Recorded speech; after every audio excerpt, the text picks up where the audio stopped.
الحمد للہ رب العالمین والصلاة والسلام علی اشرف الانبیاء والمرسلین نبینا و حبیبنا محمد وعلی آلہ وصحبہ اجمعین اما بعد۔ محترم سامعین کرام، ہمیں رزق کمانا ہے کیونکہ رزق کے بغیر گزارا نہیں۔ پیٹ ہے، اس کو بھی پالنا ہے، اہل و عیال ہیں، ان کی بھی کفالت کرنی ہے۔ اور اللہ رب العالمین نے ہمیں رزق کمانے کا حکم بھی دیا ہے، اور پیغمبر علیہ الصلاۃ والسلام نے ہمیں مختلف قسم کی خوبصورت دعائیں بھی سکھائی ہیں جو ہمیں رزق کی تلاش اور رزق کے کمانے میں فائدہ دیتی ہیں۔ لیکن ہمیں کون سا رزق کمانا ہے؟ ظاہری بات ہے کہ میرے اور آپ کے ذہن میں جو چیز سب سے پہلے آتی ہے وہ مادی رزق کی آتی ہے۔ ہمیں مادی رزق بھی کمانا ہے، مادی رزق کے اوپر بھی فوکس کرنا ہے، مادی رزق کے لیے بھی تگ و دو کرنی ہے۔ مادی رزق سے مراد ہمارا کھانا ہے، ہمارا پینا ہے، ہمارا کاروبار ہے، ہمارے مال مویشی ہیں، ہماری فیکٹریز ہیں۔ مطلب یہ ساری کی ساری چیزیں جن چیزوں سے ہم اس دنیا کے اندر ظاہری طور پہ ایک خوبصورت سے خوبصورت زندگی گزار سکیں، ان سارے کے سارے اسباب اعمال کو مادی رزق کہا جاتا ہے۔ کمایا جائے گا، کمانے کے اندر حلال کمانے کی کوشش کی جائے گی، جستجو کی جائے گی، اللہ سے دعا کی جائے گی، حرام سے بچا جائے گا۔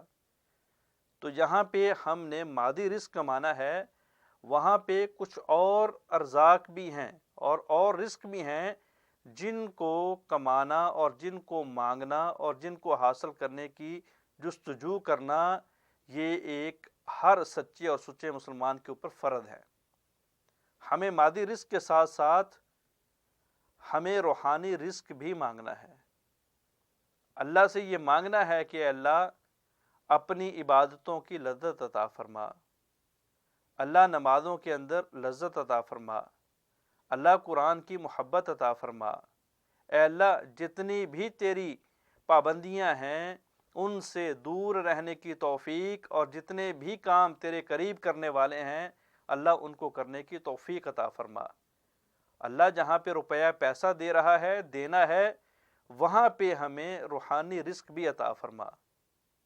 اس کے بعد ہمیں اللہ سے ذہنی رزق مانگنا ہے۔ ذہنی رزق سے مراد کہ ہمیں اللہ سے صبر مانگنا ہے، اللہ سے شکر مانگنا ہے، اللہ سے اطمینان مانگنا ہے، اللہ سے حوصلہ مانگنا ہے۔ انسان کے پاس مادی رزق بہت زیادہ ہو، انسان کروڑوں میں کھیلے، اربوں میں کھیلے، لیکن اس کو صبر نہ کرنا آتا ہو، اس کو اللہ کی نعمتیں کھا کے اللہ کا مادی رزق لے کے اس کو شکر نہ کرنا آتا ہو، تو یہ اس کی ہلاکت بن جائے گا۔ اللہ فرماتے ہیں اگر زیادہ ملتا ہے شکر کرو گے تو اور زیادہ دوں گا، اور اگر زیادہ دے کے میں کچھ چھین لوں، صبر کرو گے تو میں اجر بھی دوں گا اور اس کے متبادل بھی دوں گا۔ لیکن اگر ہمیں صبر کا ہی پتہ نہ ہو، اگر ہمیں شکر کا ہی پتہ نہ ہو، اگر اتنا زیادہ مال کمانے کے بعد ہمارے دل ہی مطمئن نہ ہوں، ہمیں راتوں کو نیند ہی نہ آتی ہو، تو ایسے رزق کا کیا فائدہ؟ تو جہاں پہ اللہ سے مادی رزق مانگنا ہے، وہیں پہ اللہ رب العالمین سے ہم نے روحانی رزق مانگنا ہے، اور ساتھ ساتھ اللہ تعالیٰ سے ہم نے جو ہے وہ ذہنی رزق بھی مانگنا ہے۔ اس کے بعد ہم نے اللہ رب العالمین سے جسمانی رزق مانگنا ہے۔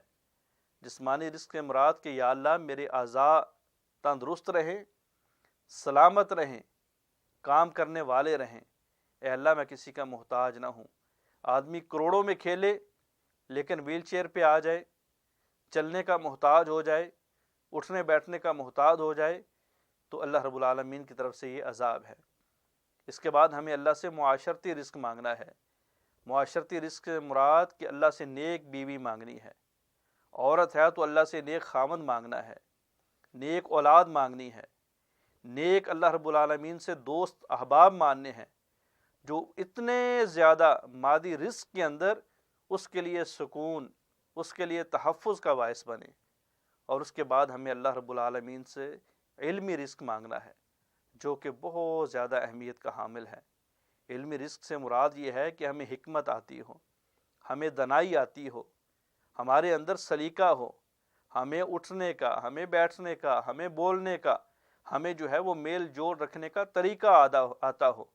آدمی کروڑوں میں کھیلے لیکن بات کرنے کا ڈھنگ نہ آتا ہو، یہ نہ پتہ چلے کہ کہاں پہ کون سی بات کرنی ہے، یہ نہ پتہ چلے کہ کہاں پہ کیا کرنا ہے، آدمی جو ہے نا وہاں پہ بے وقوفیاں مارے، وہاں پہ جو ہے نا وہ پاگل پن کا مظاہرہ کرے، تو بہت زیادہ مادی رزق کا فائدہ نہیں ہے۔